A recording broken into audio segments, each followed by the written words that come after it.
برحب بيكم في قناة جمهورية الأهلي. في فيديو النهاردة هنتكلم عن مباراة الأهلي ومامولودي سان داونز، كمان هركز على نقاط مهمة جدا بخصوص كولر ومستقبله في القلعة الحمراء والراحلين من اللاعبين في شهر يناير. ولكن قبل ما نبدأ ما تنساش تعمل لايك ومتابعة وقول لي رأيك في التعليقات. طبعا النادي الأهلي خرج من الدوري الأفريقي، النهاردة اتعادلنا 0-0 أمام سان داونز في القاهرة، وقبل كده في ماتش الذهاب خسرنا 1-0، وبالتالي مجموع الماتشين 1-0 لفريق مامولودي سان داونز. المسؤولية الكبرى على المدرب مارسيل كولر. دايما أصلا المدرب هو اللي بيشيل الليلة، ولكن فعليا على المستوى الفني على المستوى التكتيكي كولر كارثة، وعمل أخطاء كتير جدا في ماتش الذهاب والإياب، بداية من استبعاد إمام عاشور وأحمد عبد القادر والانكماش الدفاعي الغير مبرر في بريتوريا. ليه النادي الأهلي يروح في ماتش الذهاب في جنوب أفريقيا ندافع بالشكل ده؟ ما شفناش أدوار هجومية خالص، مش ده النادي الأهلي. كولر كان عنيد جدا في استبعاد إمام عاشور وأحمد عبد القادر، والموضوع ده اتسبب في خسارة النادي الأهلي 1-0 خارج الأرض. في ماتش القاهرة طبعا الشوط الأول علي معلول ضيع ضربة جزاء، شفنا كورة في العارضة لبيرسي تاو وكورة في القائم لمحمود كهربا، ولكن الشوط الثاني النادي الأهلي كان عشوائي جدا هجوميا، مفيش شراسة، مفيش تنظيم، مفيش جمل هجومية مدروسة، حتى الكرات الثابتة كلها طايشة كلها. ازاي؟ يعني انت بتلعب بقى ماتش حياة او موت، بتلعب ماتش انتقام، رد اعتبار، ماتش مهم جدا جدا. الاهلي نازل عشوائي. دايما كولر كان بيتأخر في التغييرات، يعني شفناه في المرحلة السابقة بيتأخر، يعني تغييراته مش افضل حاجة. النهاردة نزل موديست وعبد القادر ورضا سليم طبعا اتصاب، نزل مكانه عبد القادر، وشفنا صلاح محسن في النهاية. هتقولي انتوني موديست مهاجم مش احسن حاجة ومهاجم بيشطب كورة، اللي جايب موديست هو كولر. يعني دي لوحدها جريمة كروية. هو اللي رشحه للخطيب وطلبه وأكد التعاقد معاه. يعني كولر سبب انضمام أنتوني موديست للنادي الأهلي، وبالتالي هو الموضوع كله على كولر. يعني بكل أمانة المدرب يشيل الليلة. خلي بالك مستقبل كولر في خطر. ليه؟ لأن النادي الأهلي خسر بطولة السوبر الأفريقي في بداية الموسم، والنهاردة أنت بتخرج من الدوري الأفريقي. الدوري الأفريقي طبعا بطولة كبيرة، أول مرة تتلعب، كان عليها مقابل مادي وجوائز مادية ضخمة جدا، ولكن النادي الأهلي خرج. سان داونز صعد والوداد المغربي صعد، وبالتالي سان داونز والوداد في نهائي الدوري الأفريقي. أما عن الأقرب للرحيل من النادي الأهلي في شهر يناير، أول لاعب عندنا أنتوني موديست، لأن موديست مش قادر يثبت نفسه، يعتبر مهاجم بيشطب كورة، مهاجم غير إيجابي، غير مؤثر، تقيل جدا وغير جاهز بدنيا. حتى أرقامه مع فريق بروسيا دورتموند كانت سيئة للغاية. تاني لاعب هو أحمد عبد القادر. عبد القادر اقترب للانضمام إلى الدوري القطري. تالت لاعب هو صلاح محسن، وأنا دايما بقول لك صلاح غير مناسب للنادي الأهلي، لا يصلح للقلعة الحمراء. قبل ما ينضم، قبل ما يرجع من سيراميكا، أنا هنا كنت بصيح، قلت لك صلاح محسن يا جماعة بلاش. كولر اللي صمم عليه. يعني كولر بيستمر في الكوارث، قراراته مش صحيحة، حتى اختياره للعيبة مش أحسن حاجة.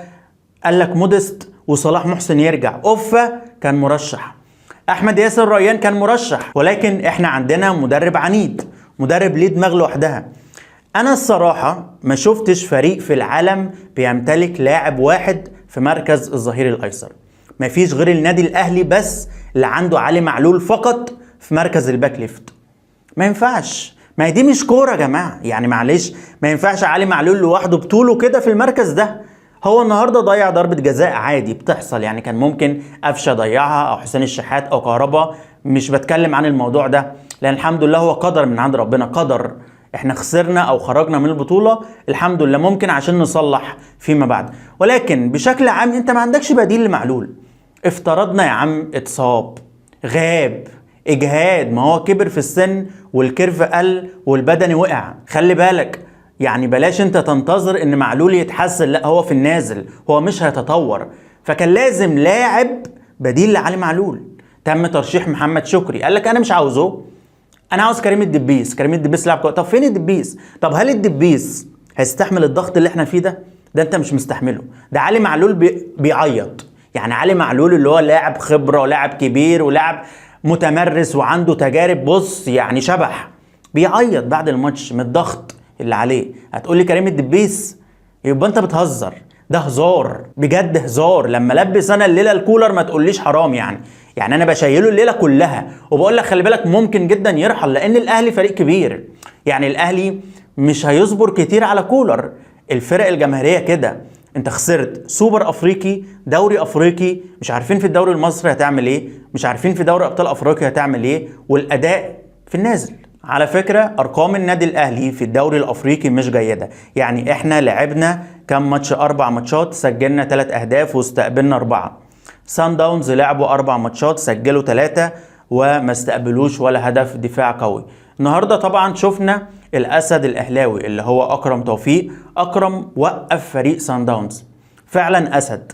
هو مش بيترقص، هو مش بيتراوغ، وتسبب كمان في طرد لاعب مهاجم فريق سان داونز. اكرم ما شاء الله افضل لاعب. طبعا في ناس كتير بتقول ان الاهلي ليه ضربة جزاء في الشوط الثاني امام سان داونز. الكرة جت في ايد لاعب سان داونز، ولكن لمسة يد غير متعمدة، وبنسبة كبيرة ايده اصلا خارج منطقة ال18. في كل الاحوال هي دي مش ضربة جزاء بناء على خبراء تحكيم يعني. كان لينا ضربة جزاء في بريتوريا بكل امانة. بيرسي تاو المفروض كان ياخد ضربة جزاء، ولكن من امتى الاهلي بيحط اعذار لنفسه ولا بيحط شماعات لنفسه؟ انا مش همسك بقى في قصة التحكيم، وبلاش كولر يطلع يقول لك اصل الفار والتحكيم وفين الفار. يا عم العب لعبك، يا عم العب. الشوط الثاني احنا ما عملناش هجمة منظمة، ما عملناش هجمة مؤثرة، ما عملناش هجمة فيها شراسة كده وفيها كورة. انت كل لعبك على الاطراف يا باشا. انت ولا في تسديد ولا في جملة ولا في تحرك، كل لعبك على الاطراف زي الفرقه الصغيره. بجد انا مش فاهم يعني هو كولر بيعمل ايه في المران الجماعه وانت بتتكلم بس؟ يعني انت بتتكلم في الميديا وبتطلع تقول لك اصل التحكيم والاهلي بيتظلم والقصه والحدوته. طب وبعدين؟ لا بجد، وانا كل شويه بقى مش هعيش نظريه المؤامره. انا مش هعيشها. يعني لما اتكلم عن ماموليدي سان داونز، فريق منظم للغايه، فريق ممتع جدا يا جماعه. يعني فعلا انا راجل اهلاوي بس بشوف الكوره يعني زعلان ان سان داونز بينقلوا الكوره بالشكل ده. استحواذ، برود اعصاب يا اخي. ايه ده؟ هدوء. ده عندهم ثبات انفعالي مش عند حد. بجد عندهم برود. ايه ده؟ يعني بينقلوا الكوره قدام جولهم، باص تيكي تاكا تك تك تك على طول بيطلعوا. النهارده طبعا في القاهره كانوا بيدافعوا بشكل كبير، ولكن شوف ادائهم في بريتوريا، وعندهم غيابات مؤثره جدا. يعني شالولايل ده المهاجم بتاعه مش موجود. سيرينو مستواه سيء سيء سيء، والنهارده كان بيلعب معانا اصلا. يعني سيرينو كلنا عارفينه، جاستون سيرينو اللي كان قريب من القلعه الحمراء في وقت من الاوقات، النهارده كان بيلعب معانا. عشان كده رولاني سحبه. رولاني ميكوينا اللي هو المدرب عنده تكتيك معين وعنده اسلوب لعب، وراجل واثق في نفسه، وراجل يعني بيحفظ اللعيبه طرق واساليب معينه. بجد الواحد زعلان ان سان داونز احسن من النادي الاهلي. ربنا يستر. اكيد هيتم توقيع عقوبات ماليه على لاعبي النادي الاهلي، هيتم تغريمهم بسبب الخروج من الدوري الافريقي، لان البطوله دي كان عليها فلوس، كان ليها يعني جوائز ماديه كبيره جدا. لكن قدر الله ما شاء فعل. بكده نكون وصلنا لنهايه حلقتنا. عاوزك تقولي في التعليقات رايك في الجيم بشكل عام، مباراة سان داونز، رأيك في مارس الكولر وبعض اللاعبين. ما تنساش تعمل لايك ومتابعة ومشاركة. شكرا لكم، السلام عليكم.